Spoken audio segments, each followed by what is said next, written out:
My name is Herman Chinery-Hesse. I'm the chairman of the TheSOFTtribe. The TheSOFTtribe is a software company based out of Accra, Ghana. I'm going to give you a bit about what I've been doing over the last 10 or 15 years and what my vision is for Africa using technology. Good. Now, went to university in America, left 3 weeks after I graduated. I was totally convinced that given the underdevelopment in Africa, there was no place in the world with more opportunities, because every feature of underdevelopment represented a business opportunity.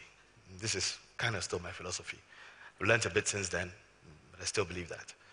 Now, of course, leaving university with no money, not even credit cards, I went back home and I studied manufacturing. Realized that, heck, I don't have any money to set up industry, and I want to work for myself. And realized I had a PC. And the PC, in a certain sense, was a factory. It could make software. So I started developing software, sitting on my bed in my bedroom in my parents' house. And parents were out of the country, so I had free reign for a couple of years. Now, we sold software, got a couple of partners. We sold software, we bought more computers, sold software, and bought more computers. It's like, heck, this thing is going really well. We did this for 10 years. We wound up with a company that was basically the leading software operation in West Africa. And my partners were very happy. We were sitting in Ghana, and suddenly we got this thing working. We're doubling our turnover every year, and it was wonderful. Now, as a matter of policy, we avoided any government involvement, no government contracts. We don't want them. That was our attitude. Until 10 years passed, the company was so big, we now employed 70 people, and realized that to sustain what we were doing, the private sector in Ghana was too small. So we did two things. We started exporting into Nigeria, into Togo, into neighboring countries, and we started saying, well, maybe we have to go and face this government, bite the bullet and face the government sector. And that was the beginning. Now, firstly, we couldn't understand what was happening. We had the example. Our payroll system was the national standard. Everybody in Ghana used our payroll system, but Ghana government. And they had the biggest payroll problem. People were paying us anything from $5,000 to maybe $100,000 for our solution. The government had paid 8 million pounds.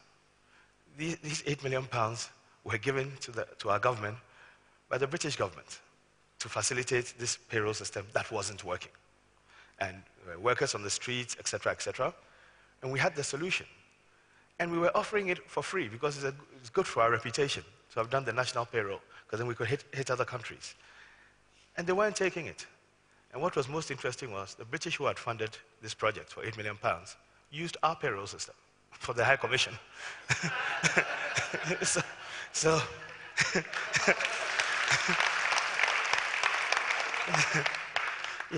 so we were very confused. We thought, we're market leaders, we're innovators, we're Ghanaian, we've got this tropical tolerance thing going, we're building software that can survive, price is good, communication breakdowns it can handle, power failures, it'll come back on as soon as the power comes quickly, in between the generator and the UPS and the PC. We were experts at this stuff. So we were very, very disappointed. For a couple of years, we actually couldn't believe what was happening. That it wasn't about the software, it was about something else. Now, for that reason, we had to take it upon ourselves in an arrogant way, because we think we know everything, and research as to why a company couldn't grow and become like Microsoft. What we found out was mind-boggling.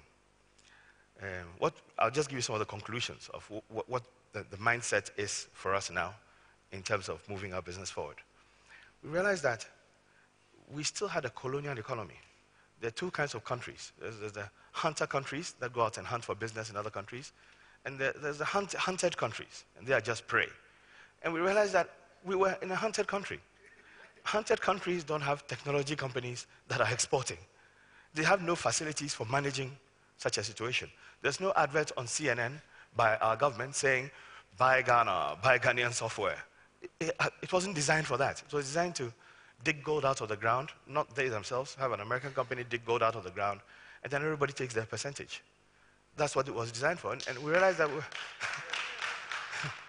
Now, we also realized that to a certain extent, we therefore thought these people were evil people.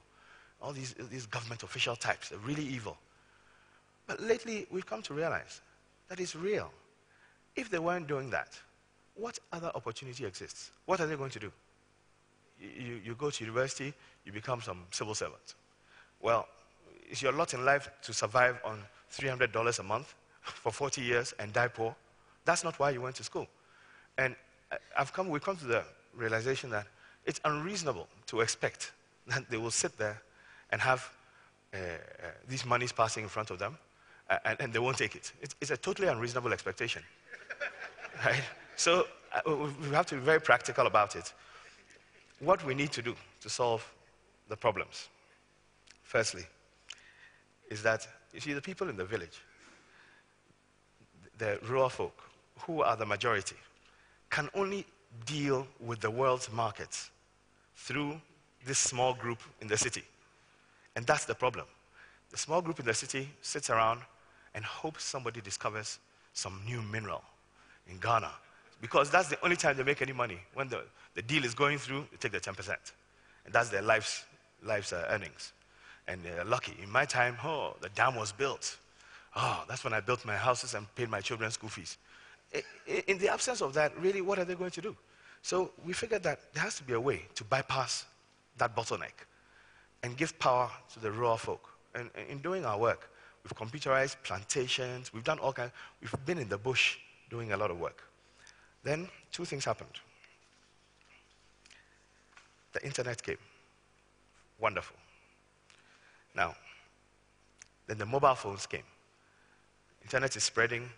Mobile phones are spreading even faster. Now, the problem we have is that, two things. Why are we even bothering with all this? You know, I truly wish we still didn't have to deal with any public sector contracting. I am hoping that people in my part of the world become so rich that I'm busy computerizing somebody's essential oils farm. It's far more convenient. There are less bribes to deal with. There's less hassle.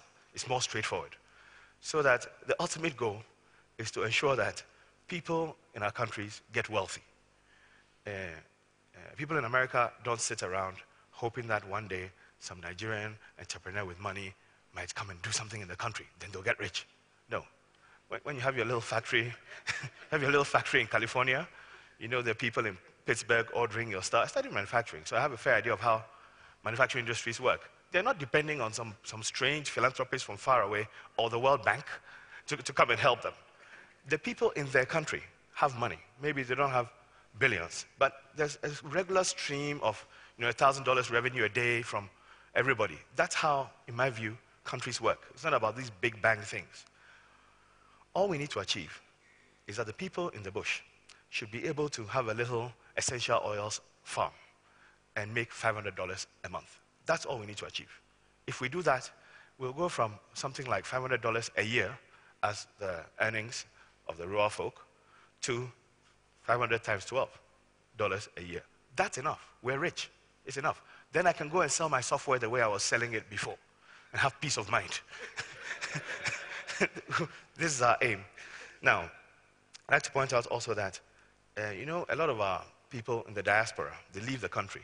Why do they leave the country? They cannot face a situation where you're either a thief or you're dirt poor. And there are different categories of thieves. Well, I have to be careful here. I have friends who work with international organizations, and after 4 years, they come and tell me, Herman, this is immoral. I mean, what they pay me to work in that village could really change the fortunes of that village. And the Toyota Land Cruiser they've given me, really, if I sold it, the problem in the village will be solved. But that's not how the aid is working. I must have a Land Cruiser, and I must be paid my $5,000 a month. And that's how it works. And this is the problem that aid can constitute. Now, another problem that aid can constitute is we're looking for a big contract in Ghana, my company, and ran into a big problem with the aid group. We won the bid. Guess who showed up? One of the European countries. We're competing against a company from one of the countries. They walked up and said, hi, the grant we gave to Ghana government? Good. You say our people are too expensive and they've lost the tender? No problem. Use our grant we gave you last year to pay for it. It's now, hi Herman, sorry, you won the bid, but, hey, they've given us free money, so go to hell. What am I supposed to do with my workers? What's going to happen? I mean, what does it matter being Ghanaian? You see what I mean? So a lot of people leave because of that. Now, another one, point of interest. So when these things are happening, what happens to local industry? We sit around, and it's like watching a movie. New government in power. Gave the contracts to the German companies. German companies gave them kickback. Kickback funds next election. When you throw democracy into the mix, it makes it even more complicated. Because then they have money for the elections, they win the next election. Not to say democracy is a bad thing, no, I'm just saying what the reality is. Then they will win the next election because they have the biggest war chest. And then for the German company, and I'm saying Germany just as a, for the German company, they have their cousins also who need nice holiday type jobs in Africa. They all walk in, a whole bunch of,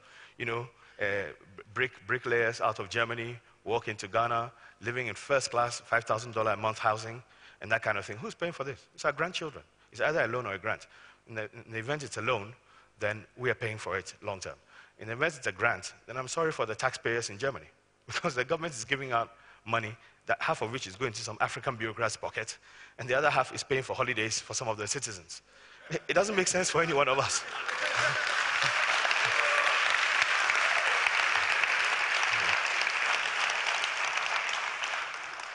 You see? Okay? Now, I'm going to try and talk about the solution. Okay? This is the way I see it. I'm a technology person. I want peace. I want to live a decent life. I don't want to be a thief. I don't want to live outside Africa. It's not dignified for an African, in my view, to spend their whole life working abroad. It's not dignified. When I go to Europe and I'm hanging out with my European friends, I'm proud that I live in Africa. I'll be embarrassed for them to say, hi, Herman, you're back here. Eh? It's not good. It's too embarrassing. I can't deal with it. They will think I'm irresponsible, and I've left my continent to go to hell, and I'm in Europe with them. Now, so as for me, and maybe if there's a horrible war and I'm being shot at or something, I might leave. But for now, I can survive, so I'll stay. But in staying, I have to make sure my children don't have the indignity of being forced to leave. Now, this is the way I see it. We're working on a project that I think is very interesting, and that's what really the main thrust of my thing is I want to discuss with you. We're looking at having, the internet exists. We're looking at having partners, and we're already working on this, who own websites where wares from the rural folk, and I think people really don't want to be on aid. They really want to be able to earn their own living. There just isn't a conduit for them to do it. Thank God for the internet, there is now a marketing opportunity such that organizations can set up, have 3,000 rural people with their wares, pictures of their wares, African hats, African drums, African whatever, medicines, cocoa butter, stuff like that, on display. This has been around for some time. What we think we are adding to the game is a viable payment system. Traditionally, I'm from West Africa, so I've heard about 419. Now, for that reason, it's very difficult to have the traditional money movement systems work with us. They're just not Africa friendly. I've done a business before where after 9/11, all our payment systems were cut. Now, we're working, I can't say everything, but we're working on a payment system that will circumvent that. What that would mean is that if I were a villager in Ghana and I could make African carvings, I could take a day out and go to the nearest city, sign up with some agency that allows me to put a picture of my whatever wares on the site for maybe $1 a month or something like that, because he'll have tons of them on the site. Then what happens? Thank God for mobile phones. Even when I'm in the rural area, deep in the bush, I have a mobile phone. At any point, an order can be communicated to me. Delivery dates, which product, when it's expected, etc., etc. Then, on that date, or near enough, realistically, I will deliver to a certain point to a freighter who will move the product to wherever, Sweden, Kenya, etc., etc.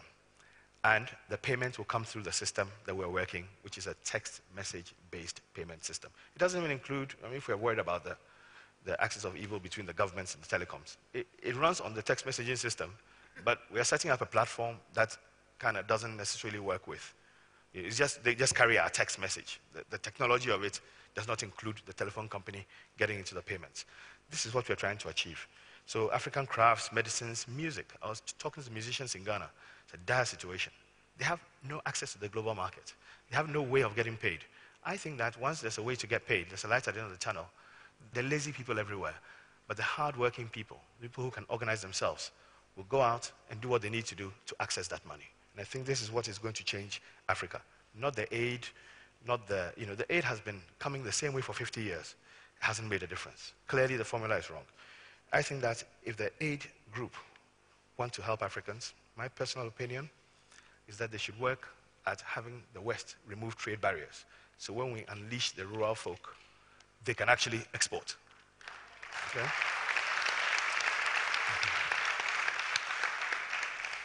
The other thing I'd like to add for the aid community, you want to help us, take out the subsidies. Spend all your money lobbying against subsidies. Because the next thing we're going to have is African farmers producing because now they can get paid bypassing the government, but they'll be allowed into the market, but governments in those markets will be subsidizing. That will also screw them up. So these are the two things we need to work on. I think if these things happen, Africa won't need help from anybody. We're resourceful. We're, as individuals, as families, as so-and-so, we'll have our little businesses, we'll run, we'll do our exports, and we won't come to the city. And we won't come and disturb anybody in Europe and America with a visa request. And we'll have peace. Thank you very much.